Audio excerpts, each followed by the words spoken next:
Guys, গ্রুপে যে আইডিটা দেখতাছো এই আইডিটা কিন্তু আগে আমার ছিল, আর এটাই ছিল আমার ফ্রি ফায়ারের সর্বপ্রথম আইডি।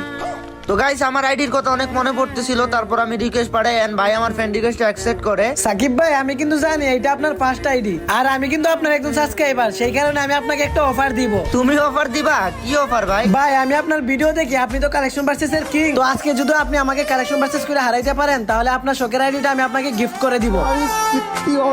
গাইস, এই ভাইয়ের জন্য তো একটা সাবস্ক্রাইব বানতা হ্যাঁ। আর চলো আমরা চেষ্টা করে দেখি ভাইকে হারাইতে পারি কিনা। ভাই, আমার বাড়ির সামনে দিয়া প্রতিদিন যাই জুতাওয়ালা, এই দেখেন আমার কাছে আছে বান্ডিল কুপাওয়ালা। এই দেখো ভাই, খুপাওয়ালা চুল তো আমার আইডিতেও আছে। নেন সাকিব ভাই, তাইলে এই বান্ডিলটা দেখান। বান্ডিলটা তো একসময় অনেক রেয়ার ছিল, কিন্তু গেরি নাইডার ম্যাজিক কিউবে দিয়ে অনেক সস্তা বানাই দিছে। এই দেখো আমার কাছেও এটা আছে। নেন, পারলে এবারে ইলিট পাসে বান্ডিলটা দেখান তো দেখি। দেখো ভাই, এই ইনকিউবেটরও কিন্তু আমার আইডিতে আছে। ওরে বাপরে, আর কোনো বান্ডিল দেখাবো না আপনাকে। এই কালেকশন ভার্সেসে আপনি জিতে গেছেন, চাইলে আপনি আইডি নিতে পারেন। ভাই আমার জাস্ট কিছু বলার নাই ভাই, তুমি সত্যি